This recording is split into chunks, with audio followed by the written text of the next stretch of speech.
Xylem PSC Malayalam ക്ലാസ്സിലേക്ക് ഏവർക്കും ഹാർദമായ സ്വാഗതം. ഞാൻ പറഞ്ഞിരുന്നു നമ്മൾ പ്രീവിയസ് ക്വസ്റ്റ്യൻ വെച്ചിട്ടൊരു അനാലിസിസ് ആവശ്യമാണ്. എത്രത്തോളം പ്രീവിയസ് ക്വസ്റ്റ്യൻ വെച്ച് അനാലിസിസ് ചെയ്യോ അത്രത്തോളം നല്ലതായിരിക്കും. ഇനി ആർക്കൊക്കെയാണ് ഈ വീഡിയോ കൊണ്ടുള്ള പ്രയോജനം എന്ന് ചോദിച്ചാൽ, നമ്മളിപ്പോൾ എഴുതാൻ പോകുന്ന ആദ്യം പരീക്ഷ വരാൻ പോകുന്ന നമ്മളെ LSGS മക്കൾക്കാണ്. അവർക്ക് ഏപ്രിൽ 13-നാണ് പരീക്ഷ. അതിനുശേഷമാണ് LP UPക്കും LDCക്കും ഒക്കെ എക്സാം വരുന്നത് അല്ലേ. അപ്പോൾ ആ മക്കൾക്ക് ഡിഗ്രി ലെവൽ പ്രിലിംസ് എഴുതാൻ പോകുന്ന നമ്മുടെ കുട്ടികൾക്ക്, പിന്നെ ഉള്ളത് LP UP പരീക്ഷ എഴുതാൻ പോകുന്നവർക്ക് CPO പരീക്ഷ, അതുപോലെ തന്നെ LDC 2024 ക്രാക്ക് ചെയ്യണമെന്ന് പറഞ്ഞ് അതൊരു പ്രതിജ്ഞയാക്കി എടുത്തുകൊണ്ട് അസന്നിഗ്ധമായി പ്രഖ്യാപിച്ചിരിക്കുന്ന മക്കളുണ്ട്. അപ്പോൾ എല്ലാവർക്കുമായിട്ട് കഴിഞ്ഞ വർഷങ്ങളിൽ ആവർത്തിച്ച് ചോദിച്ച PSC പരീക്ഷയിലെ മലയാളം ചോദ്യങ്ങളാണ് നമ്മൾ ഇന്ന് പരിചയപ്പെടാൻ പോകുന്നത്. ചില പരീക്ഷകളെ സംബന്ധിച്ച് ഈ മലയാളം എല്ലാം ഒന്ന് തന്നെയാണ്, എല്ലാ വൊക്കാബുലറിയും ഒന്ന് തന്നെയാണ്. ഇടയ്ക്ക് സാഹിത്യ ചോദ്യങ്ങൾ മലയാള ഭാഗത്തേക്കും കടന്നു വരാറുണ്ട്. അല്ലാതെ സാഹിത്യ ചോദ്യങ്ങൾ എങ്ങനെ വരും? അല്ലാതെ വരുന്നതെന്ന് പറയുന്നത് സാഹിത്യ ചോദ്യങ്ങൾ ആർട്ട്, കലാ, സംസ്കാരം, സാഹിത്യം ആ വിഭാഗത്തിൽ മലയാളം ചോദ്യങ്ങൾ വരാറുണ്ട്. ഇന്ന് നമ്മൾ പഠിക്കാൻ പോകുന്നത് മലയാള വൊക്കാബുലറിയിൽ ചോദിച്ചിട്ടുള്ള സാഹിത്യവും അതുപോലെ വൊക്കാബുലറിയാണ്. സിലബസ് എല്ലാം ഒന്ന് തന്നെയാണ്.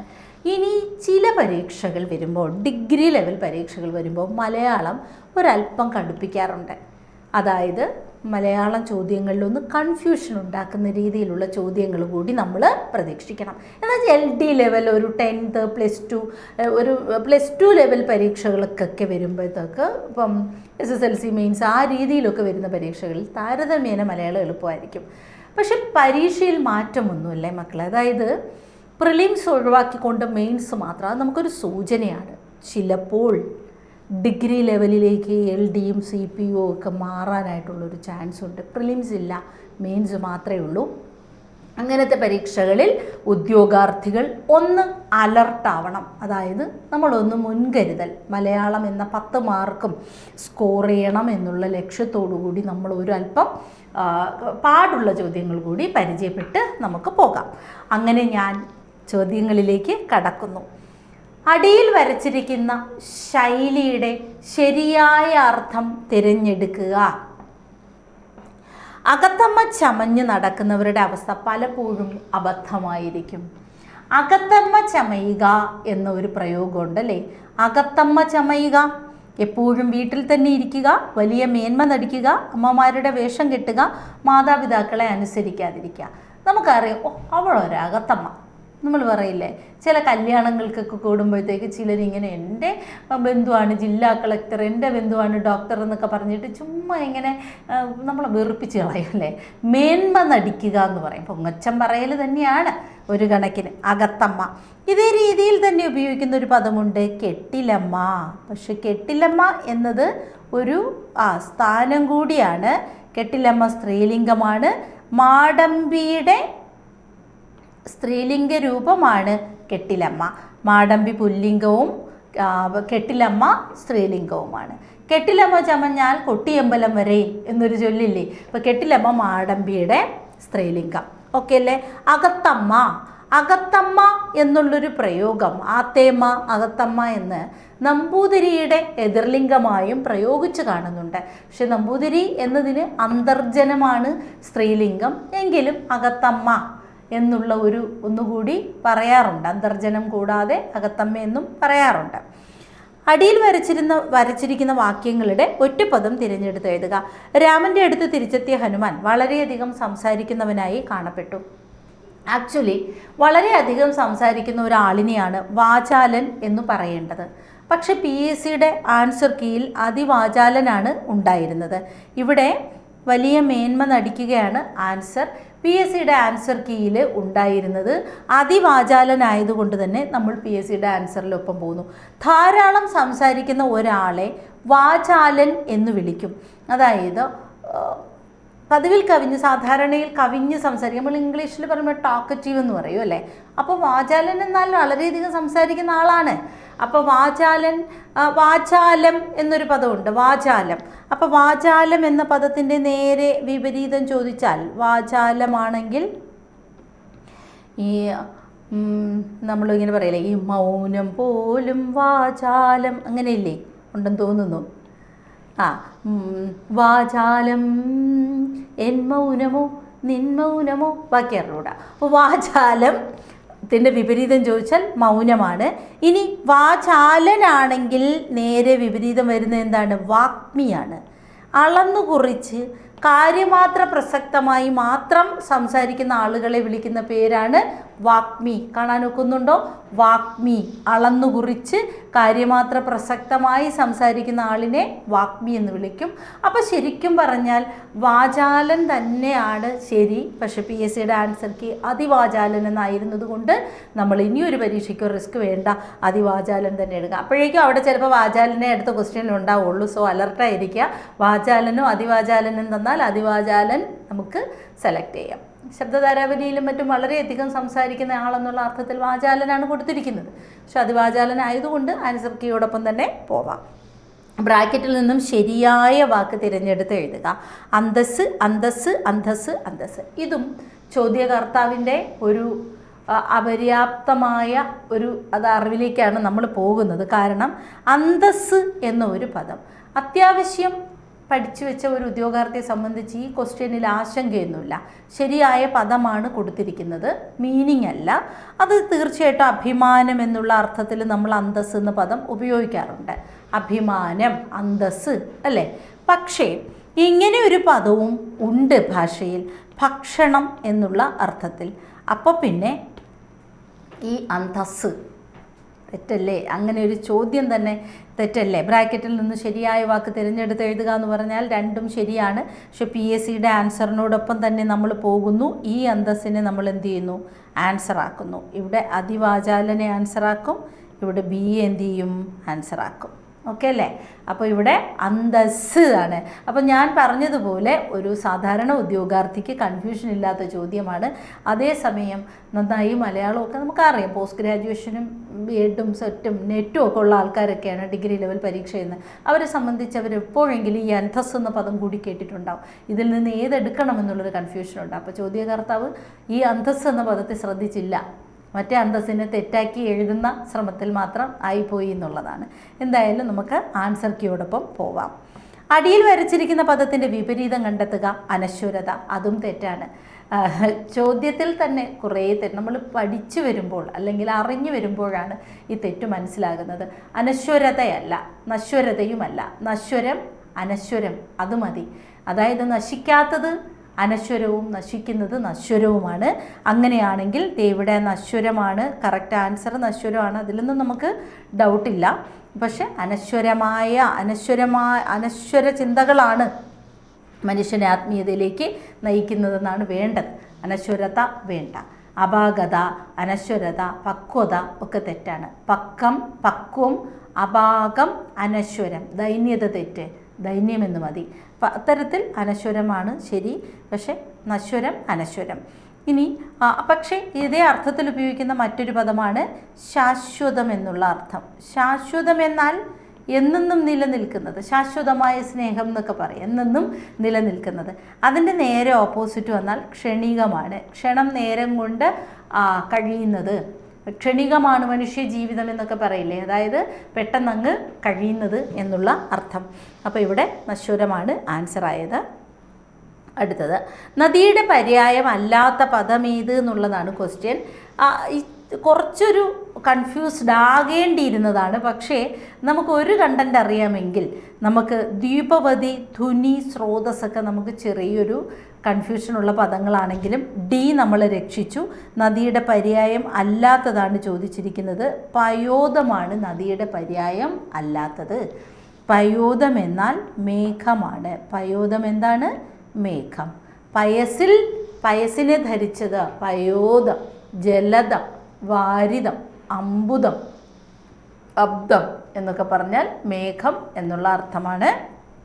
അപ്പോൾ പയോദ മേഘമായതുകൊണ്ട് നദിയുടെ പര്യായങ്ങളായി നമുക്ക് എന്തൊക്കെ പറയാം? നദിയുടെ പര്യായങ്ങളായി കണ്ടെത്താൻ പറ്റുന്നത് എഴുതിയിടാം. ദ്വീപവതിയുണ്ട്, സ്രോതസ്സുണ്ട്, ധുനിയുണ്ട്, തടിനിയുണ്ട്, നിമ്നമായി ഗമിക്കുന്നവൾ നിമ്നക, വാഹിനി, കല്ലോലിനി,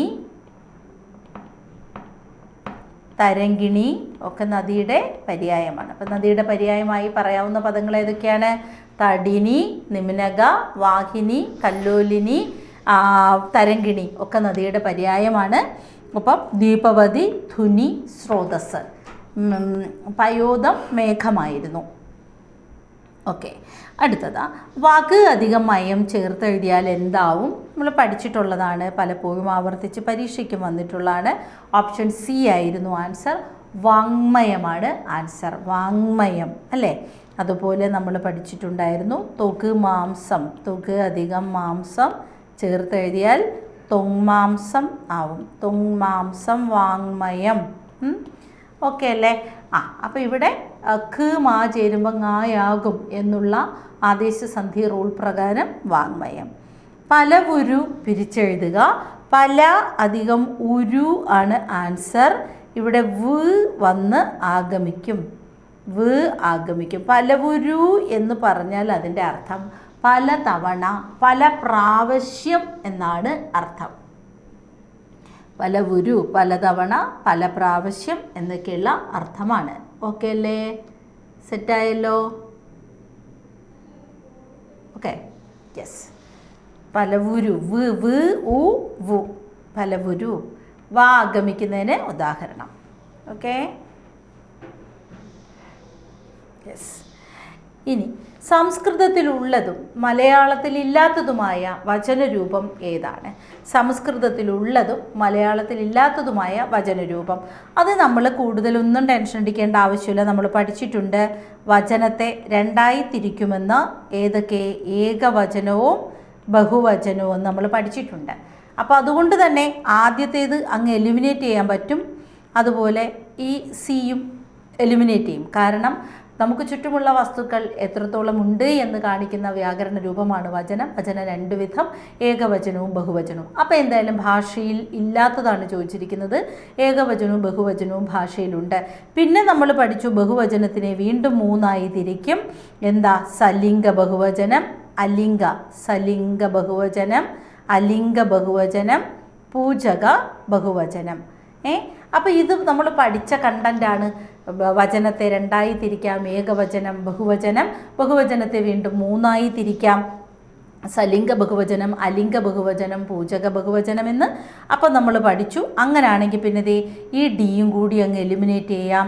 സോ സംസ്കൃതത്തിൽ ദ്വിവചനം ഉണ്ടോ ഇല്ലയോ എന്ന് നമുക്ക് അറിഞ്ഞുകൂടെങ്കിൽ കൂടി മലയാളത്തിലുള്ള മൂന്നെണ്ണവും എലിമിനേറ്റ് ചെയ്തുകൊണ്ട് ദ്വിവചനം എടുക്കാം.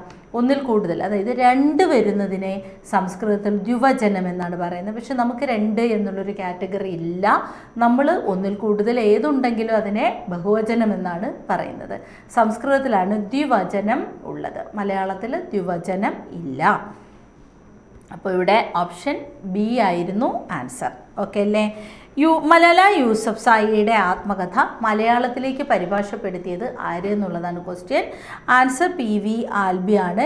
SCERT ഫാക്റ്റാണ്, കുട്ടികൾക്ക് പഠിക്കാനുള്ള SCERT ടെക്സ്റ്റിലെ സാഹിത്യ ചോദ്യമായിരുന്നു. ഞാൻ മലാല, മലാല യൂസഫ്സായിയുടെ ആത്മകഥയായ ഞാൻ മലാല അല്ലേ? അങ്ങനെയല്ലേ? അതെ, ഞാൻ മലാല ട്രാൻസ്ലേറ്റ് ചെയ്തത് PV ആൽബി ആയിരുന്നു. ഇനി ചുവടെ കൊടുത്തിരിക്കുന്നതിൽ ശരിയായ വാക്യം ഏതാണെന്നുള്ളതാണ്.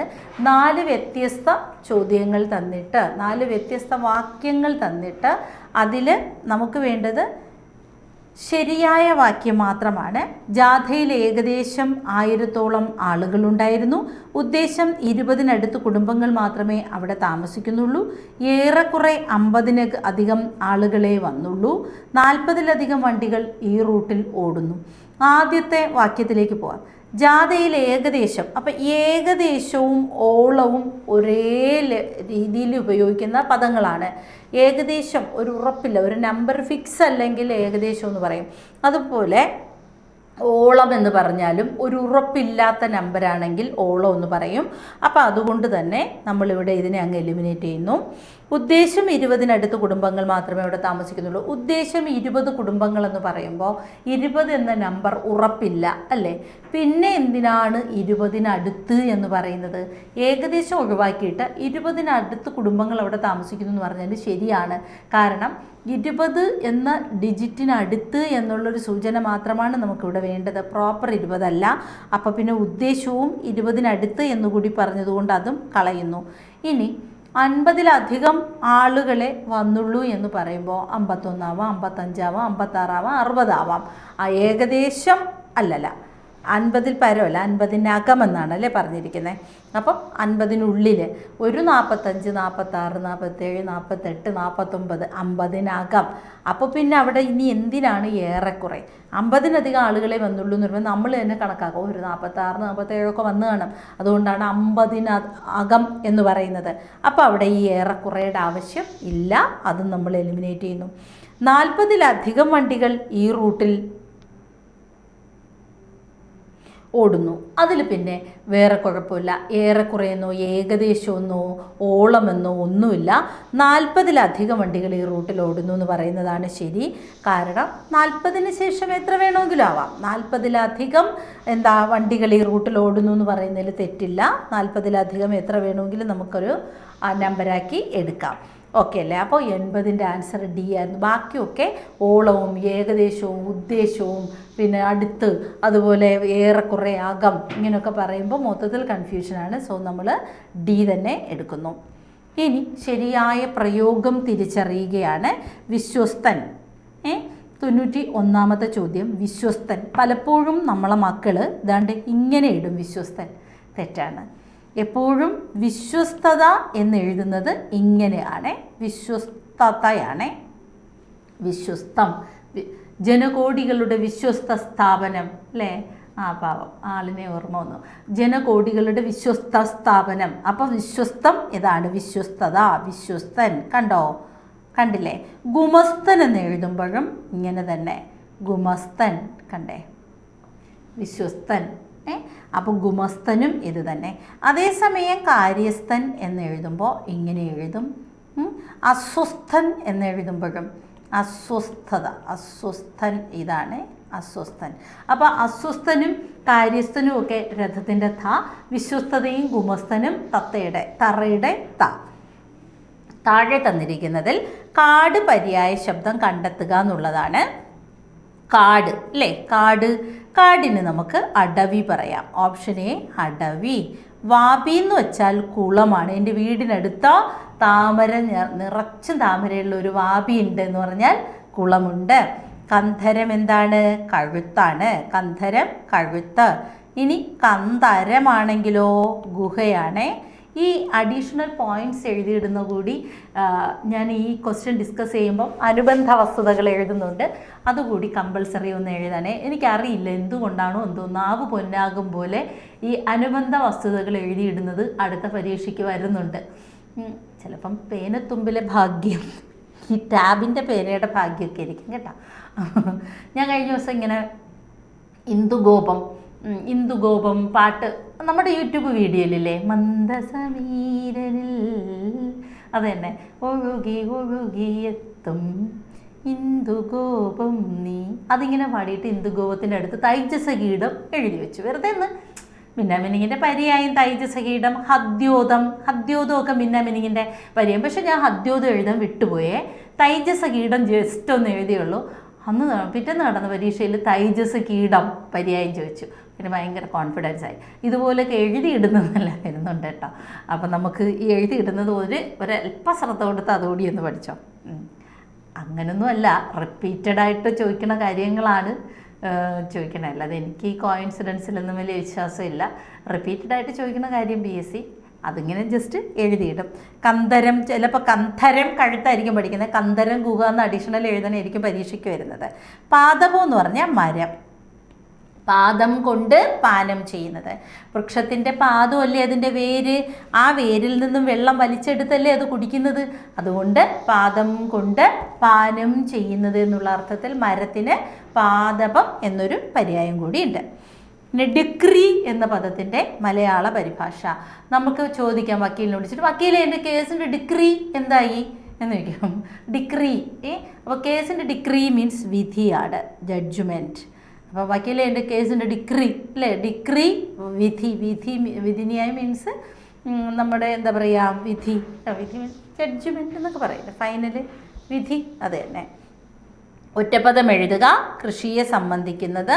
Very simple question. കാർഷികം. കർഷകവും കർഷകനുമല്ല. കൃഷിയെ സംബന്ധിക്കുന്നത് എന്ത് വരും? കാർഷികം വരും. കാർഷികം. ഇവിടെ ശ്രദ്ധിക്കേണ്ട ഒരു കാര്യം, സമുദായത്തെ സംബന്ധിക്കുന്നത് സാമുദായികം, സംബന്ധിക്കുന്നത് എന്നുള്ള അർത്ഥത്തിൽ നിങ്ങൾക്കൊരു ഒറ്റപ്പദം കിട്ടുകയാണെങ്കിൽ പിന്നെ അതിൽ പരം ചേർക്കരുതേ. സമൂഹത്തെ സംബന്ധിക്കുന്നത് സാമൂഹികം, സാമൂഹിക പരം തെറ്റ്. സമുദായത്തെ സംബന്ധിക്കുന്നത് സാമുദായികം, പിന്നെ സാമുദായിക പരം തെറ്റ്. സമ്പത്തിനെ സംബന്ധിക്കുന്നത് സാമ്പത്തികം, പിന്നെ സാമ്പത്തിക പരം തെറ്റ്. അങ്ങനെ ഒരു ഒറ്റപ്പദം നിങ്ങൾക്ക് കിട്ടുമെങ്കിൽ പിന്നെ പരമൊന്നും വേണ്ട. ഉദാഹരണത്തിന് സാമുദായികം, സാമൂഹികം, സാമ്പത്തികം. രാഷ്ട്രത്തെ സംബന്ധിക്കുന്നത് രാഷ്ട്രീയം എന്ന ഒറ്റപ്പദമുണ്ട്, പിന്നെ കയറി രാഷ്ട്രീയ പരമൊന്നും വേണ്ട. നമ്മൾ രാഷ്ട്രീയപരമായ ചിന്തകളല്ല. രാഷ്ട്രീയമായ ചിന്ത എന്ന് പറയുമ്പോൾ രാഷ്ട്രത്തെ സംബന്ധിക്കുക, രാഷ്ട്രപരമായതാണ് രാഷ്ട്രീയം. പിന്നെ എന്തിനാണ് വെറുതെ ഒരു പരം? സമുദായപരമായത് സാമുദായികം. അതുപോലെ പക്ഷേ ചിലതിൽ പരം ചേർത്താലേ മീനിങ് ഉള്ളൂ, ഒറ്റപ്പദം കിട്ടുന്നില്ല. മതത്തെ സംബന്ധിക്കുന്നത് മതപരമെന്നേ പറ്റുള്ളൂ. മതേതരത്വം വേറെ മീനിങ് ആണ് അല്ലേ, എല്ലാ മതങ്ങളുടെയും തുല്യ കാഴ്ചപ്പാട് മതേതരത്വം. പക്ഷേ മതത്തെ സംബന്ധിക്കുന്നതിന് ഒറ്റപ്പദം ഇല്ലാത്തതുകൊണ്ട് മതപരമായത് എന്ന് പറയാം നമുക്ക്. അതേസമയം രാഷ്ട്രത്തെ സംബന്ധിക്കുന്ന രാഷ്ട്രീയമാണ്, പിന്നെ ഒരു പരം വേണ്ട. മനസ്സിലായില്ലേ? ഓക്കെ. ഇനി പിരിച്ചെഴുതുക. നിരർത്ഥം. ഇതിലേതാണ് ശരിയെന്ന് നോക്കാം. ഓപ്ഷൻ ഡി ആണ്. നീ അധികം അർത്ഥം, നിരർത്ഥമാണ് ശരി. ഇനി ബഹുവചന ശബ്ദം കണ്ടെത്തണം. പെങ്ങൾ നമുക്കറിയാം ഏകവചനമാണ് പെങ്ങൾ, അതുപോലെ അത് പി.വൈ.ക്യു കൂടിയാണ്. പെങ്ങൾ ഒരു പി.വൈ.ക്യു ചോദ്യമായിരുന്നു വചനത്തിൽ നിന്നുകൊണ്ടുള്ള. കുട്ടികൾ, വൈദ്യർ പൂജക ബഹുവചനം. പൂജക ബഹുവചനമാണെങ്കിലും ഏകമാണ് അല്ലേ, ഒന്നേ ഉള്ളൂ. രൂപം കൊണ്ട് ബഹുവചനവും അർത്ഥം കൊണ്ട് ഏകവചനവുമായതാണ് പൂജക ബഹുവചനം. അപ്പോൾ വൈദ്യർ പൂജകമാണ്. കാരണവർ, കാർന്നൂർ എന്നൊക്കെ പറയുന്നതും പൂജക ബഹുവചനമാണ്. സോ കുട്ടികളാണ് ഇവിടുത്തെ ആൻസർ, ബഹുവചനം. ഒന്നിൽ കൂടുതലുണ്ടല്ലോ, അപ്പോൾ കുട്ടികൾ ഒന്നിൽ കൂടുതലുള്ളത് കൊണ്ട് തന്നെ അത് ബഹുവചനമായി മാറുന്നു. പുല്ലിംഗ ശബ്ദം തിരിച്ചറിയുക. നങ്ങ്യാർ, പ്രഭി, മഹാൻ, ബ്രാഹ്മണി. നങ്ങ്യാർ എന്നത് സ്ത്രീലിംഗമാണ്. അപ്പം നങ്ങ്യാരുടെ എതിർലിംഗം എന്ന് പറയുന്നത് നമ്പ്യാരാണ്, ചാക്യാർ അല്ല. ചാക്യാർ ആയിരുന്നു എങ്കിൽ ഇല്ലോടമ്മ ആയേനെ, ഇല്ലോടമ്മ. ചാക്യാര് ഇല്ലോടമ്മയാണ്. നമ്പ്യാർ, നങ്ങ്യാർ. പ്രഭി, പ്രഭു എന്നതിൻ്റെ സ്ത്രീലിംഗ രൂപമാണ്. ബ്രാഹ്മണൻ എന്നതിൻ്റെ സ്ത്രീലിംഗ രൂപമാണ് ബ്രാഹ്മണി. മഹാൻ പുല്ലിംഗമാണ്, മഹതി അതിൻ്റെ സ്ത്രീലിംഗം. അപ്പോൾ ഇവിടെ ആകെ ഒരേ ഒരു പുല്ലിംഗ രൂപമേ ഉള്ളൂ, മഹാൻ. വിപരീത പദം കണ്ടെത്തുക. ആരോഹണം. പാട്ട് കേട്ടിട്ടില്ലേ? ആരോഹണം, അവരോഹണം, ആരോഹണം. മുകളിലേക്ക് കയറി പോവുക, പർവ്വതാരോഹണം. മുകളിലേക്ക് കയറി പോകുന്നത് ആരോഹണം. എന്നാൽ ഡിക്രീസിങ് ഓർഡറിൽ താഴേക്ക് വരുന്നത് അവരോഹണം, താഴേക്ക് വരുന്നത്. അപ്പം ആരോഹണം, അവരോഹണമായിരുന്നു ആൻസർ. അനാവരണം എന്നാൽ എന്താണ്? ആവരണം മൂടപ്പെട്ടത്. അനാവരണമോ? തുറന്ന് കാണിക്കുക, തുറന്ന് കാണിക്കുക. അതുപോലെയാണ്. അപ്പോൾ ആവരണം പൊതിഞ്ഞു വയ്ക്കുക. പുറംചട്ടയെ നമ്മൾ ആവരണം എന്ന് പറയും. അനാവരണം ചെയ്യുക, തുറന്ന് കാണിക്കുക. അതുപോലെയാണ് ആച്ഛാദനം. ആച്ഛാദനം മൂടി വയ്ക്കുക. അനാച്ഛാദനം എന്ത് തന്നെ? പ്രതിമ അനാച്ഛാദനം ചെയ്യുക, തുറന്ന് കാണിക്കുക. അപഹരണമോ? മോഷ്ടിക്കൽ അല്ലേ? അപഹരണം മോഷണം. യെസ്, അപഹരണം മോഷണമാണ്. മോഷ്ടിക്കുന്നതിനാണ് അപഹരിച്ചു, കള്ളൻ അപഹരിച്ചു എന്ന് പറയില്ലേ? അപ്പോൾ അപഹരണം മോഷണമാണ്. ഇനി അപ്പം അവരോഹണം തന്നെയായിരുന്നു ആൻസർ. ആരോഹണം മുകളിലേക്ക്, അവരോഹണം താഴേക്ക്. ഓക്കെ, അടുത്ത ക്വസ്റ്റ്യൻ നോക്കാം. വിപരീത പദം കണ്ടെത്തുക എന്നുള്ളതാണ് അടുത്ത ചോദ്യം. അത് തന്നെയാണ് നമ്മളിപ്പോൾ കംപ്ലീറ്റ് ചെയ്തത്. ചേർത്തെഴുതുക. മഹത് അധികം ചരിതം. ഓപ്ഷൻ എ ആയിരുന്നു ആൻസർ. മഹച്ചരിതം. കാരണം മഹത് അധികം ചരിതമാണല്ലേ. നമ്മൾ പഠിച്ചിട്ടുണ്ട് ത് അധികം ച ഈസ് ഈക്വൽ ടു ഇച്ച. ത് ച ഇച്ച ചേർത്തെഴുതുമ്പോഴോ മഹച്ചരിതമാവും. മഹത് ചരിതം മഹച്ചരിതം. ചലത് ചിത്രം. ചലത് അതും പ്രീവിയസ് ക്വസ്റ്റ്യൻ ആണ്. ചലത് പ്ലസ് ചിത്രം ചേർത്തെഴുതിയാൽ ചലച്ചിത്രം ആവും. ചലച്ചിത്രം. ചലത് ചിത്രം ചലച്ചിത്രം. മഹത് ചരിതം മഹച്ചരിതം. സത് ചരിതം സച്ചരിതം. മനസ്സിലായില്ലേ? അപ്പോൾ ആ അർത്ഥത്തിൽ മഹച്ചരിതമാണ്. ഇനി സമാന പദം കണ്ടത്. ഈ സമാന പദവും പര്യായവും ഒക്കെ ഒന്ന് തന്നെ. പല മക്കൾക്കുള്ള ഡൗട്ടാണ്, അയ്യോ പര്യായം വേണം, സമാന പദം വേണം, എല്ലാം ഒന്ന് തന്നെയാണ്. താഴെ തന്നിരിക്കുന്നതിൽ വണ്ടിന് സമാനമായ പദം കണ്ടെത്തുക എന്ന് ചോദിച്ചാൽ സമാന പദം. താഴെ തന്നിരിക്കുന്നതിൽ വണ്ടിൻ്റെ പര്യായമായ പദം പര്യായമല്ലാത്തത്. സംഭവം എല്ലാം ഒന്ന് തന്നെയാണ്. വണ്ടിൻ്റെ അപരനാമങ്ങളെല്ലാം പഠിച്ചു വയ്ക്കുമ്പോൾ തന്നെ നമുക്ക് വണ്ടിൻ്റെ സമാനവും പര്യായവും എന്ന് എങ്ങനെ ചോദിച്ചാലും എഴുതാൻ സാധിക്കും. ഓക്കെ അല്ലേ? യെസ്. അപ്പോൾ സമാന പദമാണ് ചോദിച്ചിരിക്കുന്നത്. ധരണി. ധരണി എന്നാൽ ഭൂമിയാണ് അല്ലേ. ജലധി എന്താണ്? സമുദ്രം. തടിനി നദി. അടുത്തത് ആരണി. ഈ വെള്ളത്തിലെ ജലാശയങ്ങളിൽ ഒരു ചുഴി രൂപപ്പെടും. വലിയ അപകടമാണ്. ഈ ചുഴി നമ്മൾ വിചാരിക്കും ആഴം ഉണ്ടാവില്ലെന്ന്, പക്ഷെ ഒരു കിണറോളം തന്നെ ആഴമുള്ള ചുഴികൾ ചില ജലാശയങ്ങളിലുണ്ടാവും. അങ്ങനെ ജലാശയങ്ങളിൽ രൂപപ്പെടുന്ന ചുഴിയെയാണ് ആരണി എന്ന് പറയുന്നത്. ചുഴിയില്ലേ, അതിനെയാണ് ആരണി. ഇനി അരണി എന്ന് വെച്ചാൽ തീയെന്നും അർത്ഥമുണ്ട്, തീ കല്ലെന്നും അർത്ഥമുണ്ട്. യാഗങ്ങൾക്ക് മറ്റും തീ കൂട്ടുമ്പോൾ തീപ്പെട്ടിയോ സിഗരറ്റോ ഉപയോഗിച്ച് തീ കത്തിക്കാറില്ല. സിഗരറ്റ് ലൈറ്ററാണ് ഉദ്ദേശിച്ചത്. സാധാരണ നമ്മൾ കത്തിക്കുന്നത് സിഗരറ്റ് ലൈറ്റർ അല്ലെങ്കിൽ തീപ്പെട്ടിയല്ലേ. ഇത് രണ്ടും വെച്ചിട്ട് കത്തിക്കാറില്ല.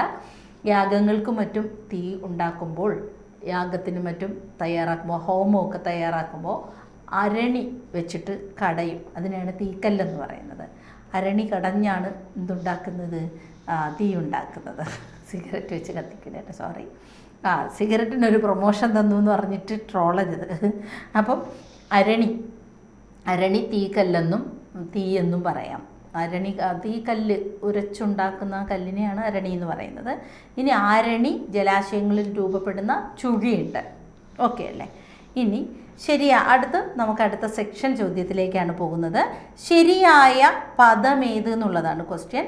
സർവതോമുഖം, സർവതോന്മുഖം, സർവതോർമുഖം. അപ്പോൾ സർവതോമുഖമാണ്, സർവതോന്മുഖം അല്ല. അതായത് ബഹുമുഖം.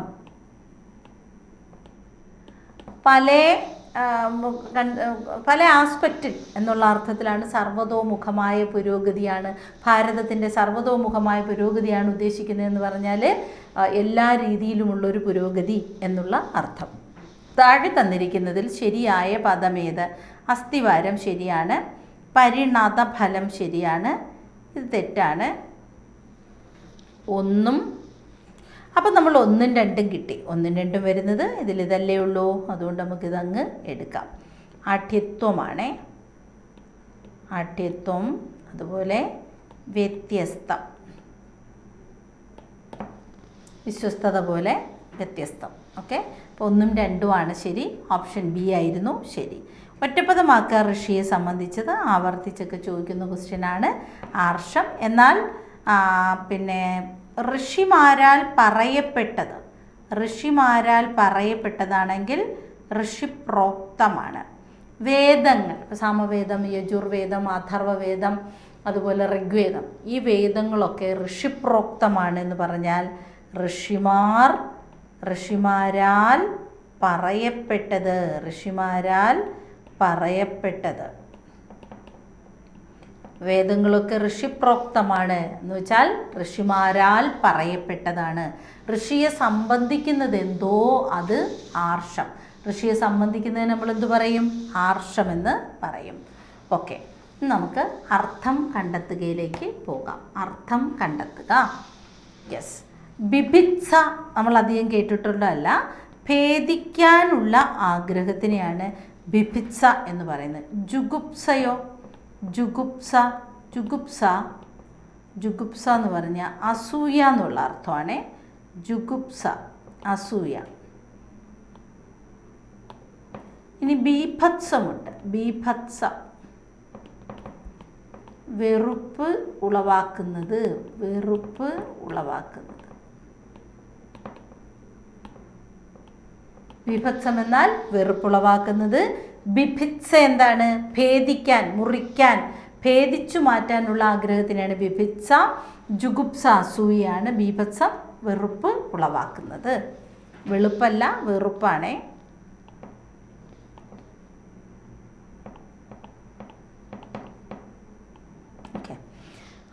പൂങ്കുല എന്നർത്ഥം വരുന്ന പദം ഏതാണ്? പൂങ്കുല മഞ്ചരിയാണ്. പൂങ്കുല എന്ന പദത്തിൻ്റെ അർത്ഥം മഞ്ചീരം, പാദസരമാണ്. പാദസരം. മഞ്ജുഷ പൂക്കൂടയാണ്. മഞ്ചരിക്ക് ഓടക്കുഴൽ എന്നൊരർത്ഥം കൂടി ഉണ്ട്. പൂങ്കുല എന്നും ഓടക്കുഴലെന്നും അർത്ഥമുള്ള പദമാണ് മഞ്ചരി. മഞ്ജുള മനോഹരി. മഞ്ജുളം മനോഹരം. മനോഹരിയാണ് മഞ്ജുള. ഓക്കെ. ഇനി വിപരീത പദം എഴുതുക. ഖണ്ഡനം. ഖണ്ഡനം എന്നാൽ ഖണ്ഡിച്ച് ഖണ്ഡിച്ച്, അതായത് ബ്ലോക്കാക്കി ഖണ്ഡിച്ച് പറയുന്നത് ഖണ്ഡനം. അതിൻ്റെ നേരെ വിപരീതം മണ്ഡനം. മുഴുവനായിട്ടുമുള്ളത് മണ്ഡനം. ഖണ്ഡനം ഖണ്ഡിക്കുന്നത്. ഓക്കെ. ഇനി സമാന അർത്ഥമുള്ള പദം കണ്ടെത്തുക. കൽമഷം. കൽമഷം എന്ന പദത്തിന് പാപം എന്നാണ് അർത്ഥം. പാപത്തിന് അഖം എന്നും പറയും. അഖത്തിൻ്റെ നേരെ വിപരീതം അനഖം, പുണ്യം. അപ്പോൾ കൽമഷം എന്നാൽ പാപമാണ്. കൽമഷം എന്ന പദത്തിൻ്റെ അർത്ഥം എന്താണ്? പാപം. കൽമഷം പാപം.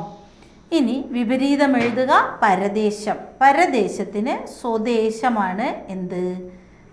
വിപരീത പദമായി. പരദേശം മറ്റൊരു രാജ്യത്ത്. പരദേശി അല്ലേ? പരദേശിയുടെ വിപരീതം സ്വദേശി. സ്വദേശി. പവിഴമെന്നർത്ഥമുള്ള പദങ്ങൾ പ്രവാളവും വിദ്രുമവുമാണ്. സുഭദ്രകവും ഹിരണ്യവുമൊക്കെ സ്വർണം എന്ന അർത്ഥത്തിൽ പ്രയോഗിക്കുന്നു. അപ്പോൾ പ്രവാളം, വിദ്രുമം 1ഉം 4ഉം ഓപ്ഷൻ എ ആയിരുന്നു ശരി. അപ്പോൾ പ്രവാളം, വിദ്രുമം ഒക്കെ എന്തിൻ്റെ പര്യായമാണ്? പവിഴത്തിൻ്റെ പര്യായമാണ്. പ്രവാളവും വിദ്രുമവും. സുഭദ്രകവും ഹിരണ്യവുമൊക്കെ സ്വർണം. ഓക്കെ. അടുത്ത് നമ്മൾ പിരിച്ചെഴുതുക, ചേർത്തെഴുതുക എന്ന സെക്ഷനിലേക്കാണ് പോകുന്നത്. നല് അധികം നൂലാണ് നന്നൂൽ. അതുപോലെ നല് അധികം നിലം പറയാം.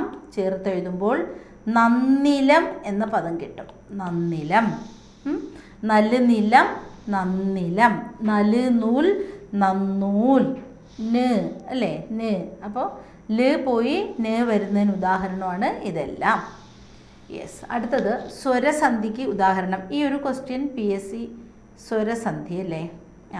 തണ്ടാർ അല്ല. സ അധികം ഉദ്ദേശം സ്വോദ്ദേശ്യം. പ്രതി അധികം അക്ഷരം പ്രത്യക്ഷരം. കവി അധികം ഇന്ദ്രൻ കവീന്ദ്രൻ. പക്ഷേ ഇത് ആക്ച്വലി PSC ക്യാൻസൽ ചെയ്തതാണ്. ക്യാൻസൽഡ് ക്വസ്റ്റ്യൻ ആണേ. ഓക്കെ. സവർണ ദീർഘമായിട്ട് എടുക്കാം ഇതിന് നമുക്ക്. എന്തായാലും PSC ഈ ക്വസ്റ്റ്യൻ ആൻസർ അത് ക്യാൻസൽ ചെയ്തിട്ടുണ്ട്. 92 എതിർലിംഗം എഴുതുക. സാത്വികൻ. സാത്വികിയാണ്. അതായത് സമാധാനമുള്ള അല്ലെങ്കിൽ ശാന്തമായ അവസ്ഥയാണ് നമ്മൾ സാത്വിക ഭാവം എന്ന് പറയുന്നത്. ഒട്ടും പ്രവോക്കൊന്നും ആവാതെ വളരെ ശാന്ത സ്വരൂപമായ അവസ്ഥ, അതിനെയാണ് നമ്മൾ സാത്വിക ഭാവമെന്നും സാത്വിക അവസ്ഥയെന്നൊക്കെ പറയുന്നത്. ഇപ്പം തിരുവനന്തപുരത്ത് ശ്രീ പത്മനാഭസ്വാമി ക്ഷേത്രത്തിലെ ആനന്ദശയനം സാത്വിക ഭാവത്തിലാണ്. ദേവസ്വം ബോർഡ് പരീക്ഷയ്ക്ക് കുട്ടികൾക്കുണ്ടായിരുന്നു സാത്വിക ഭാവത്തിൽ. സാത്വികം എന്ന് പറഞ്ഞാൽ ശാന്ത ഗംഭീരമായ അവസ്ഥ. അപ്പോൾ അതിൻ്റെ പെണ്ണിലേക്ക് വരുമ്പം സാത്വികി, അത്രയേ ഉള്ളൂ, ശാന്തമായ സ്വഭാവം, സാത്വികി. എതിർലിംഗം എഴുതുക. വിധവ. വിധവ വന്നാൽ വിധുരൻ, അത് വിധവയുടെ ധാ തന്നെ. അപ്പം നമ്മൾ വിധവ എന്ന് എഴുതുന്ന ആ ധാ തന്നെ വിധുരൻ എന്നാക്കാം. വിധുരൻ. ഓക്കെ അല്ലേ? യെസ്. ഇനി സലിംഗ ബഹുവചനത്തിന് ഉദാഹരണം ഏതാണ്? സമരക്കാർ, ദേവതമാർ, മിടുക്കർ, ജനങ്ങൾ. ഇവിടെ ശ്രദ്ധിക്കേണ്ട കാര്യം, സമരക്കാർ എന്ന് പറഞ്ഞാൽ ഒരു കോമൺ ജെൻഡറാണ്. അതിലാണും പെണ്ണും ഉണ്ടാവാം. ആണും പെണ്ണുമുണ്ട്, നമുക്ക് ലിംഗം പിടികിട്ടുന്നുമില്ല, അതൊരു കോമൺ ഗ്രൂപ്പ് ആണെങ്കിൽ നമ്മൾ അതിനെയാണ് അലിംഗ ബഹുവചനം എന്ന് പറയുന്നത്. മിടുക്കർ ഓൾസോ അലിംഗ ബഹുവചനം. മിടുക്കരും എന്ത് തന്നെ? അലിംഗ ബഹുവചനം തന്നെ. ഇനി ജനങ്ങൾ എന്ന് പറയുമ്പോൾ ഒരു കോമൺ ഗ്രൂപ്പാണ്. അതും അതായത് ഇപ്പം ജനങ്ങളെന്ന് പറയുമ്പോഴത്തേക്ക് അതിൽ ആണും പെണ്ണും ഉണ്ടാവുമല്ലോ, അതുകൊണ്ട് അതും എന്ത് തന്നെ? അലിംഗ ബഹുവചനം. ഞാൻ ഇന്നേ മക്കൾക്ക് ഇഷ്ടപ്പെടുന്ന തമാശയൊക്കെ പറഞ്ഞ് പാട്ടൊക്കെ പാടി സ്ലോലി പോകാത്തത് കുറച്ച് കൂടുതൽ ക്വസ്റ്റ്യൻ കവർ ചെയ്യാൻ വേണ്ടിയിട്ടാണ്. ഇനി ഒരു ചെറിയ ടോപ്പിക്കായിട്ട് വരുമ്പോൾ തമാശയൊക്കെ പറഞ്ഞ് ഇനി അടിയിലല്ലെങ്കിൽ കമൻറ്റ് വരും, എന്താ ഗുർവി ഇങ്ങനെ, എന്താ ഇങ്ങനെ സീരിയസ് ആയിട്ട് പഠിപ്പിക്കണേന്നൊക്കെ ചോദിച്ചിട്ട്. പോരാ, കൂടുതൽ ക്വസ്റ്റ്യൻസ് ഉൾപ്പെടുത്തിക്കൊണ്ട് നിങ്ങളിലേക്ക് കൂടുതൽ ചോദ്യങ്ങൾ എത്തിക്കാനുള്ളൊരു ത്വരയായതുകൊണ്ടാണ് വേറെ കാര്യങ്ങൾ സംസാരിക്കാത്തത്, പാട്ട് പാടാത്തത്. ഗുർവിയോടൊന്നും തോന്നല്ലേ മക്കളെ, കരുക്കിൽ പറയണ പോലെ, മാമനോടൊന്നും തോന്നല്ലേ മക്കളെ എന്ന് പറയണ പോലെ ഗുർവിയോടൊന്നും തോന്നല്ലേ മക്കളെ. കൂടുതൽ ക്വസ്റ്റ്യൻസ് നിങ്ങളിലേക്ക് എത്തിക്കണം. എനിക്ക് എൻ്റെ ഒരു ഉദ്ദേശം ഒരു 50 എണ്ണമൊക്കെ എത്തിക്കാൻ പറ്റിയാൽ അത്രയും നല്ലത്. ഇന്നൊന്ന് കിട്ടുമല്ലോ. 13-ാം തീയതി നമ്മുടെ LSGS മക്കൾ പരീക്ഷ എഴുതാൻ പോവാം, ഡിഗ്രി പ്രിലിംസ്. മലയാളമൊക്കെ 10ൽ 10 കിട്ടണമെന്നുള്ളതിൻ്റെ ഒരു അഭിലാഷമാണ്, അഭിവാഞ്ചയാണ്. അഭിവാഞ്ചയെന്ന് എഴുതുന്നത് നോക്കൂ. ചിലപ്പോൾ ഈ പറഞ്ഞ ഡയലോഗ് അടിക്കിടയ്ക്കുള്ള അഭിവാഞ്ചയൊക്കെ ആയിരിക്കും പരീക്ഷയ്ക്ക് പദശുദ്ധിയായിട്ട് വരുന്നത്. അഭിവാഞ്ചയെന്ന് എഴുതുന്നത് ഇങ്ങനെയാണ്, ആഗ്രഹം. അതുകൊണ്ട് ഇന്ന് കൂടുതൽ പിന്നെന്താ വാചകോടിക്ക് പോകുന്നില്ല, വാചകോടി നിർത്തി ക്വസ്റ്റ്യൻ മാക്സിമം ഉൾപ്പെടുത്തുവാണേ കിട്ടാൻ വേണ്ടിയിട്ട്. ഓക്കെ, അപ്പോൾ ഇവിടെ ദേവതമാരായിരുന്നു ആൻസർ, സലിംഗ ബഹുവചനം. ഓക്കെ, വചനമേതാ? ഗുരുക്കൾ. നമുക്ക് സിമ്പിളാണ്, ചീള് കേസ് എന്നൊക്കെ നമ്മൾ പറയും അല്ലേ. ഗുരുക്കൾ ഏകവചനം അല്ല, സലിംഗം അല്ല, പൂജക ബഹുവചനം. ഗുരുക്കൾ, വൈദ്യർ, കാരണവർ, പത്രാധിപർ, ഭാഗവതർ, ഭീഷ്മർ, ഒക്കെ ആചാര്യർ, അതൊക്കെ എന്ത് തന്നെയാണ്? അവർകൾ, നിങ്ങൾ, താങ്കളൊക്കെ പൂജക ബഹുവചനം. Make hay while the sun shines. Make hay while the sun shines എപ്പോഴും പരീക്ഷയ്ക്ക് ചോദിക്കുകയാണ്. അല്ലെങ്കിൽ തന്നെ ഈ ചോദ്യത്തിനെ വേറൊരു രീതിയിലും ചോദിക്കും. Beat the iron when it is hot.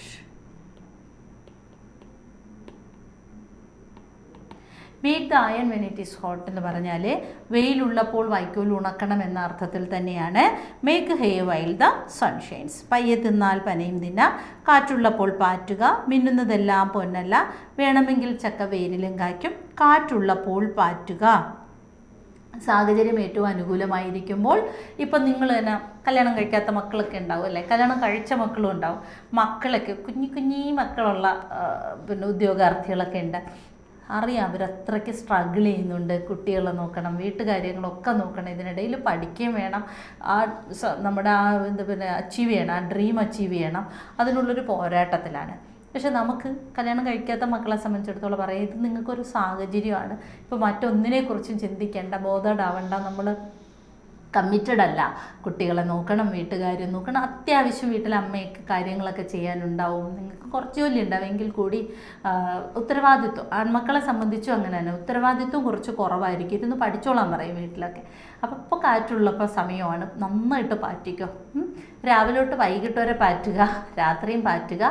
പാറ്റി നമ്മൾ കതിരെല്ലാം ഇങ്ങെടുത്തിട്ട് പതിരെല്ലാം അങ്ങ് കളയണം. പതിരെന്ന് പറയുന്നത് നമ്മുടെ മനസ്സിലുണ്ടാകുന്ന ഡിപ്രഷൻ ചിന്തകൾ, നമ്മുടെ മനസ്സിലുണ്ടാകുന്ന നെഗറ്റീവ് തോട്ട്സൊക്കെ നമ്മുടെ പതിര് വേണ്ട. നമുക്ക് കതിരെന്ന് പറയുന്നത് നമുക്ക് നേടാനുള്ള, നമ്മുടെ ഡ്രീം അച്ചീവ് ചെയ്യാനുള്ള പോസിറ്റീവ് എനർജി, നമ്മൾ പഠനം, അറിവ്, നമ്മൾ സ്റ്റോർ ചെയ്യുന്ന അറിവ്, നമ്മൾ കവർ ചെയ്യുന്ന ലെസൺസ്, നമ്മൾ കവർ ചെയ്യുന്ന സിലബസ് ഒക്കെ നമ്മുടെ കതിരായിക്കോട്ടെ. നല്ല സാഹചര്യം. കുഞ്ഞു മക്കളുള്ളവർ വിഷമിക്കേണ്ട, അയ്യോ അവർക്ക് സമയം കിട്ടും, അങ്ങനെയൊന്നുമില്ല. നമ്മളെ ജീവിത സാഹചര്യങ്ങൾ മാറി മറിഞ്ഞു വരും. അതിനെയൊക്കെ നമ്മൾ അഭിമുഖീകരിക്കുക എന്നുള്ളതാണ് ദൈവനിശ്ചയം അല്ലേ. തീർച്ചയായിട്ടും പല കല്ലിലും മുള്ളിൻ്റെയും എണ്ണം കൂടുന്തോറും മക്കളെ നമുക്ക് നേടുന്നതും കുറച്ചതായിരിക്കും. കാര്യങ്ങളൊന്നും ഈസി ആവണ്ട, കുറച്ച് പാടായിട്ടൊക്കെ ഇരുന്നോട്ടെ, പക്ഷെ നമ്മൾ നേടുന്നതിന് നമുക്ക് പവർ കൂടുമെന്നുള്ളതാണ് അല്ലേ. അതെ, അപ്പം നോക്കാം. കാറ്റുള്ളപ്പോൾ പാറ്റുക. ഇനി പരിഭാഷപ്പെടുത്തുക അഡ്ജോൺ. നിങ്ങൾക്ക് അറിയാം അഡ്ജോൺ മീൻസ് നീട്ടിവെക്കുക, പോസ്റ്റ്പോൺ ചെയ്യുക എന്നൊക്കെയുള്ള അർത്ഥം. ശൈലി വ്യാഖ്യാനിക്കുക ആലത്തൂർ കാക്ക. നമ്മളെപ്പോഴും നമ്മളെ മക്കളുടെ അടുത്ത് പറയും, മക്കളെ ആശ വേണം, പക്ഷെ ആശിച്ച് കാലം കഴിക്കരുത്. നമ്മൾ ഒരു ടൈം പീരീഡ് നമുക്ക് തന്നിട്ടുണ്ട്. അതിനുള്ളിൽ നമുക്ക് നമ്മുടെ ലക്ഷ്യം നേടിയേ പറ്റും. ഇങ്ങനെ അനന്തമായി കൊണ്ടുപോകാൻ പറ്റില്ല അല്ലേ. അതിനെയാണ് ആലത്തൂർ കാക്ക. ആശിച്ച് കാലം കഴിക്കുന്ന ആളിനെയാണ് നമ്മൾ എന്ത് പറയുക, ആലത്തൂർ കാക്ക അല്ലേ. പക്ഷെ നമ്മൾ ആലത്തൂർ കാക്കകളല്ല. തീർച്ചയായിട്ടും നിങ്ങൾ തന്നെ ഇപ്പോൾ ഡേറ്റ് വരെ ഇട്ടിട്ടുണ്ടാവും, നിങ്ങളെപ്പോൾ പിടിക്കുമെന്ന്, ജോലിയിൽ എപ്പോൾ കയറുമെന്നൊക്കെ. കാരണം അത്രയ്ക്ക് ഇൻസൈറ്റുള്ള മക്കളാണ് എല്ലാവരും, മിക്കവാറും എല്ലാവരും. അപ്പോൾ അതുകൊണ്ട് തന്നെ നമ്മളൊരു ആലത്തൂർ കാക്ക അല്ല. ആശിച്ച് കാലം കഴിക്കുന്നവരെയാണ് ആലത്തൂർ കാക്കയെന്ന് പറയുന്നത്. ഇനി ശരിയായ വാക്യം നന്നായിട്ട് ഈ 4 വാക്യങ്ങളോ ഒന്ന് ആലോചിച്ച് മനസ്സിലൊന്ന് വിചാരിച്ചുകൊണ്ട് മറ്റൊന്ന് പറയരുത്. ഉച്ചയ്ക്ക് ഞാൻ ചോറുണ്ടു, അവൻ എല്ലാ ദിവസവും വരും, ഏകാധിപത്യത്തെ എതിർക്കുക തന്നെ വേണം. ആദ്യത്തേത് മനസ്സിലല്ലേ വിചാരിക്കുന്നത്, അതുകൊണ്ട് ഒന്ന് വിചാരിച്ച് മറ്റൊന്ന് പറയരുത് എന്ന് പറഞ്ഞാൽ മതി. ഉച്ചയ്ക്ക് ഞാൻ ചോറുണ്ട്, ഉണ്ണുക എന്നുള്ള അർത്ഥത്തിൽ ഉച്ചയ്ക്കാണ് ഊണ്. ലഞ്ച് എന്നതിൻ്റെ മലയാളമാണ് ഊണ് എന്നുള്ളത്. ആ ഊണ് കഴിക്കുന്ന ഉച്ചയ്ക്കാണ്. നമ്മളെ സംബന്ധിച്ച് നമുക്ക് സമയക്രമമൊന്നുമില്ലല്ലോ. നമ്മൾ 12:30-ക്കും കഴിക്കും, 3:30-ക്കും കഴിക്കും, വേണ്ടി വന്നാൽ സീരിയൽ കാണുമ്പോൾ 7 മണിക്ക് കഴിക്കും, കിടക്കുന്നതിന് തൊട്ട് മുമ്പും കഴിക്കും. ഊണാണ്. അതുകൊണ്ട് തന്നെ പക്ഷേ സാധാരണ ലെവലിൽ നോർമൽ ആൾക്കാർ ഒരു നേരമാണ് ഉണ്ണുന്നത്, ഉച്ചയ്ക്ക്. അപ്പോൾ ഉച്ചയ്ക്ക് ഞാൻ ചോറുണ്ടു വേണ്ട, ഞാൻ ചോറുണ്ടു എന്ന് മതി. അവൻ ദിവസവും വരുമെന്ന് മതി. ദിവസവും എന്ന് പറയുമ്പോൾ ദിവസവും കാണാറുണ്ടെന്ന് പറഞ്ഞാൽ എല്ലാ ദിവസവും. അപ്പോൾ പിന്നെ ഈ എല്ലാ വേണ്ട, അവൻ ദിവസവും വരും എന്ന് മതി. ഏകാധിപത്യത്തെ എതിർക്കുക തന്നെ വേണം, ശരിയാണ്. എന്നാൽ ഏകാധിപത്യത്തെ തീർച്ചയായും എതിർക്കുക തന്നെ വേണം എന്ന് പറഞ്ഞിരുന്നെങ്കിൽ തെറ്റിയനെ. ഏകാധിപത്യത്തെ എതിർക്കുക തന്നെ വേണം എന്ന് പറയാം, അവിടെ ഒരു ഷുവർട്ടി കൊടുക്കാൻ. അല്ലെങ്കിൽ ഏകാധിപത്യത്തെ തീർച്ചയായും എതിർക്കണം എന്നും പറയാം. ഇവിടെ ഏകാധിപത്യത്തെ എതിർക്കുക തന്നെ വേണം, അതിൽ തെറ്റൊന്നുമില്ല, അത് ശരിയാണ്. അതുകൊണ്ട് ഡി ആണ് ഇവിടുത്തെ ആൻസർ. കൂപമണ്ഡൂകം എന്ന പ്രയോഗത്തിൻ്റെ അർത്ഥം, നമ്മളൊരു സറൗണ്ടിങ്സിൽ മാത്രം ഇരിക്കുകയും അതിന് ചുറ്റുമുള്ള കാര്യങ്ങൾ മാത്രം അറിയുകയും മറ്റുള്ളയിടത്ത് എന്ത് നടക്കുന്നു എന്നറിയാതെ പോകുമ്പോഴാണ് നമ്മൾ അല്പജ്ഞാനികൾ ആകുന്നത്. അങ്ങനെ അല്പജ്ഞാനം, ലോകപരിജ്ഞാനം ഇല്ലാത്തവരെയാണ് നമ്മൾ കൂപത്തിലെ മണ്ഡൂകമെന്ന് വിളിക്കുന്നത്. കൂപം കിണർ, പൊട്ടക്കിണറ്റിലെ തവള എന്ന് പറയും. കൂപമണ്ഡൂകം എന്നാൽ എന്താണ്? ലോകപരിജ്ഞാനം ഇല്ലാത്ത ആൾ. ഓക്കെ, അടുത്ത ഒരു സെഷൻ കിട്ടും. മാക്സിമം നമുക്ക് കിട്ടുമെന്നുള്ളിടത്തോളം അത്യാവശ്യം സെറ്റാക്കി വെക്കാൻ വേണ്ടിയിട്ടാണ്. പിന്നെ മലയാളത്തെ സംബന്ധിച്ച് പ്രീവിയസ് ക്വസ്റ്റ്യൻ്റെ പ്രത്യേകത എന്താണെന്ന് ചോദിച്ചാൽ പ്രീവിയസ് തന്നെയാണ് റിപ്പീറ്റ് അടിച്ച് വരുന്നത്. നെന്മണി ശരിയായി പിരിച്ചെഴുതുന്നത് എങ്ങനെയാണെന്ന് നമുക്ക് നോക്കാം. നെൽ അധികം മണി, ഇതിനെ തന്നെ ചിലപ്പോൾ ഓപ്ഷനിൽ നെല് മണി എന്ന് തന്നാലും എന്ത് തന്നെ ശരി തന്നെയാണ്. ഓപ്ഷൻ ബി ആണ് ശരി. കവി എന്ന പദത്തിൻ്റെ എതിർലിംഗം എന്താണെന്ന് നമുക്ക് നോക്കാം. കവി എന്ന പദത്തിൻ്റെ എതിർലിംഗം കവയിത്രിയാണ്. കവി കവയിത്രി. കവി എന്താണ്? കവി കവയിത്രിയാണ്. കവയിത്രി. കവി കഴിഞ്ഞാൽ പിന്നെ കവി വരില്ല. കവയിത്രി, അവസാനം 2 വള്ളി, കവയിത്രി. കവിയുടെ എതിർലിംഗം വരുമ്പോൾ പിന്നെ കവി വരില്ല, കവയെന്നേ വരുള്ളൂ, കവയിത്രി. യാഥാർത്ഥ്യം അവഗണിച്ച് പ്രവർത്തിക്കുക എന്നർത്ഥം വരുന്ന ശൈലിയാണ് കണ്ണടച്ച് ഇരുട്ടാക്കുക. കലക്കവെള്ളത്തിൽ മീൻ പിടിക്കുക എന്ന് വെച്ചാൽ മോശം സാഹചര്യത്തെ ദുരുപയോഗം ചെയ്യുക. കൊത്തും കോളും വെക്കുക, എന്തെങ്കിലുമൊക്കെ ഒപ്പിച്ചെടുക്കുക. ഒഴുക്കത്ത് വാലാട്ടുക, പ്രതിസന്ധികളെ തരണം ചെയ്യുക. കണ്ണടച്ച് ഇരുട്ടാക്കുക, കറക്റ്റാണ്. ഓക്കെ അല്ലേ? ഈ ഒഴുക്കത്ത് വാലാട്ടുക എന്ന് പറഞ്ഞാലേ പ്രതിസന്ധികളെ തരണം ചെയ്യുക, നടക്കാത്ത കാര്യം എന്നൊക്കെ പറയാം. ഒഴുക്കിൽ പോകുന്ന വാലാട്ടാൻ പറ്റുമോ? ഇല്ല. ഒഴുക്കത്ത് വാലാട്ടുക എനിക്ക് തോന്നുന്നു നടക്കാത്ത കാര്യം. നമുക്കിതൊരു പെൻഡിങ്ങിൽ വെച്ചാലോ? ഒഴുക്കത്ത് വാലാട്ടുക. എന്തെങ്കിലും കിട്ടണോ? ഒരു കമൻറ്റ് ചെയ്യൂ. അതന്നെ. പിന്നല്ല, കമൻറ്റ് ചെയ്യാൻ എന്തെങ്കിലും വേണമായിരുന്നെന്ന്. ഒഴുക്കത്ത് വാലാട്ടുക കണ്ടുപിടിക്കണേ. ഞാനും ഒഴുക്കത്ത് വാലാട്ടുകയുടെ പിന്നിലാണ് ഇനി. ഒഴുക്കത്ത് വാലാട്ടുക. അപ്പോൾ ഓരോരുത്തരും അവരവർക്ക് കിട്ടുന്നത്. എനിക്ക് തോന്നുന്നത് നല്ല ഒഴുക്കുള്ളിടത്ത് വാലാട്ടുക എന്ന് പറയുമ്പോഴേ പോസിബിൾ അല്ലാത്തൊരു കാര്യം എന്നുള്ള അർത്ഥം വരാം. അല്ലെങ്കിൽ ഒഴുകി പോകുന്നതിൻ്റെ ഒപ്പം വാലാട്ടാൻ എളുപ്പം എന്നുള്ള രീതിയിലോ, അല്ലെങ്കിൽ പ്രയോജനമില്ലാത്ത പ്രവൃത്തിയെന്നോ, അങ്ങനെ എന്തെങ്കിലും നമുക്ക് പെൻഡിങ്. അതന്നെ, ഒഴുക്കത്ത് വാലാട്ടുക എന്നതിൻ്റെ അർത്ഥം എന്താണ്? എന്തായാലും നമുക്ക് നോക്കാമേ. ശൈലി നിഘണ്ടുവിൽ ഞാനും നോക്കാം, നിങ്ങൾ നോക്കുക. ഞാനിവിടെ ആൻസർ മാത്രമേ ശ്രദ്ധിച്ചുള്ളൂ. യാഥാർത്ഥ്യം അവഗണിച്ച് പ്രവർത്തിക്കുക, കണ്ണടച്ച് ഇരുട്ടാക്കുകയാണ്. അതൊക്കെ. ഒഴുക്കത്ത് വാലാട്ടുക, കമൻറ്റുകൾ ക്ഷണിച്ചു കൊള്ളുന്നു. അത് വളരെ ജെനുവിനായിട്ടുള്ള കമൻറ്റുകൾ ക്ഷണിച്ചു കൊള്ളുന്നു. ഓക്കെ, ഇനി ശുദ്ധമായ വാക്യം തിരഞ്ഞെടുക്കുക. മത്സര വിജയികൾക്ക് 3 പുസ്തകം വീതം കൊടുത്തു. അപ്പോൾ 3 വേണ്ട, 3 പുസ്തകമല്ല. മത്സര വിജയികൾക്ക് 3 എന്ന് പറയില്ല. മത്സര വിജയികൾക്ക് 3 പുസ്തകം കൊടുത്തു. മത്സര വിജയിക്ക് 3, ഈ ക്വസ്റ്റ്യൻ ക്യാൻസലാണ്. മത്സര വിജയികൾക്ക് 3 പുസ്തകങ്ങൾ കൊടുത്തു. 3 വന്നാൽ പിന്നെ പുസ്തകങ്ങളെന്ന് പറയില്ല. ഇതും കറക്റ്റല്ല. മത്സര വിജയികൾക്ക് 3 പുസ്തകം കൊടുത്തു എന്ന് വേണമെങ്കിൽ പറയാം. ഓക്കെ, മത്സര വിജയിക്ക് 3 പുസ്തകം കൊടുത്തു എന്നായിരിക്കും പറയേണ്ടിയിരുന്നത്. അതുകൊണ്ടാവാം ചിലപ്പോൾ ഈ ക്വസ്റ്റ്യൻ ക്യാൻസലേഷനിലേക്ക് പോയത്. PSCയുടെ ആൻസർ കീ പ്രകാരം ക്വസ്റ്റ്യൻ നമ്പർ 94 ക്യാൻസലാണ്. പക്ഷേ മത്സര വിജയികൾക്ക് 3 പുസ്തകം കൊടുത്തു എന്നുള്ളതാണ് ഒരല്പം ഇതായിട്ട് നമുക്ക് പറയാൻ പറ്റും. മത്സര വിജയിക്ക് 3 പുസ്തകം കൊടുത്തു എന്ന് പറയാം. അങ്ങനെ ഇവിടെ വ്യക്തമല്ല, ഓരോരുത്തർക്ക് എത്ര വീതമാണ് കൊടുത്തു എന്നുള്ളത് വ്യക്തമല്ല. അതുകൊണ്ട് നമുക്ക് ഇവിടെ എന്ത് ചെയ്യാം, ക്യാൻസലേഷൻ ആണെങ്കിൽ കൂടെ നമുക്ക് B ഒന്ന് സെലക്ട് ചെയ്യാം.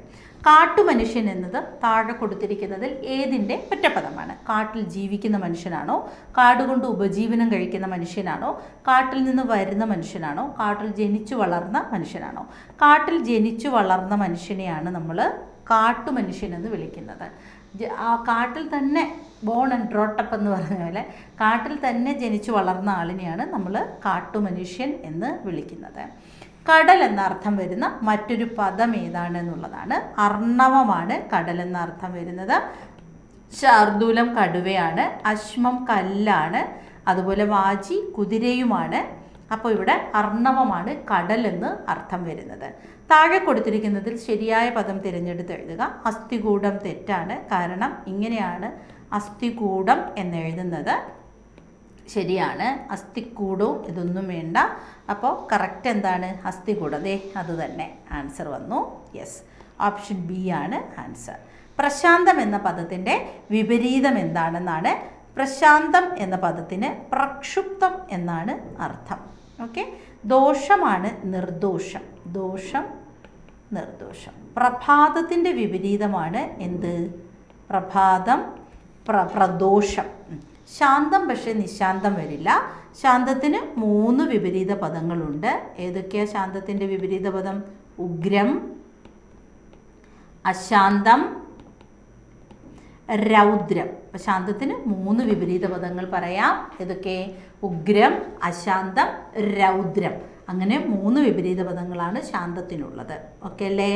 യെസ്. കൊടുത്തു അധികം ഇല്ല. ചേർത്തെഴുതിയാൽ ശരി ഏതെന്നുള്ളതാണ് ക്വസ്റ്റ്യൻ. കൊടുത്തു അധികം ഇല്ല. കൊടുത്തില്ല, ലോപസന്ധി അല്ലേ? ലോപിച്ചു. കൊടുത്തു അധികം ഇല്ല. പിന്നെ കൊടുത്തു ഇല്ല നമ്മൾ പറയില്ല. പോയി. കൊടുത്തില്ല ലോപമാണ്, ലോപസന്ധിയാണ്. Many a mickle make a little. Many a mickle make a little. ഇതിന് സമാനം, many a pickle or many a little make a mickle ആണ്. ഇതിന് സമാനം നമ്മൾ കേട്ടിട്ടുണ്ട് പലതുള്ളി പെരുവെള്ളം. പലതുള്ളി പെരുവെള്ളം. പലത് ചേർന്നാണ് ഒരു വലുതുണ്ടാകുന്നത് എന്നുള്ള അർത്ഥത്തിൽ പലതുള്ളി പെരുവെള്ളം. പലതുള്ളി പെരുവെള്ളം. ഓക്കെ അല്ലേ? പലതുള്ളി പെരുവെള്ളം എന്ന് പറഞ്ഞാൽ ഇത് തന്നെയാണ്. Many a mickle make a many a little or many a pickle make a mickle. Okay അല്ലേ? അങ്ങനെ നമ്മൾ കുറച്ച് 10-30ഓളം ക്വസ്റ്റ്യൻസ് പരിചയപ്പെട്ടു. അപ്പോൾ അതല്ല അല്ലേ, കൂടുതൽ ക്വസ്റ്റ്യൻ ഉണ്ടായിരുന്നു. ഇത്രയും ചോദ്യങ്ങൾ കേരള PSCയുടെ ക്വസ്റ്റ്യൻ്റെ തന്നെ സ്ക്രീൻഷോട്ടാണ്. തീർച്ചയായിട്ടും ക്ലിയർ കട്ടായിട്ട് റിപ്പീറ്റ് അടിച്ച് വരാൻ ചാൻസ് ഉള്ള ചോദ്യങ്ങളാണ്. എല്ലാം പരിചയപ്പെടുക. നിങ്ങൾക്കായിട്ടൊരു ക്വസ്റ്റ്യൻ തന്നിട്ടുണ്ട്. ഒഴുക്കത്ത് വാലാട്ടുക എന്ന ശൈലിയുടെ അർത്ഥം എന്ത്? കണ്ടുപിടിച്ചുകൊണ്ട് വരൂ. ഞാൻ പിൻ ചെയ്ത് മെസ്സേജ് കറക്റ്റ് ഇടാം. Okay, right.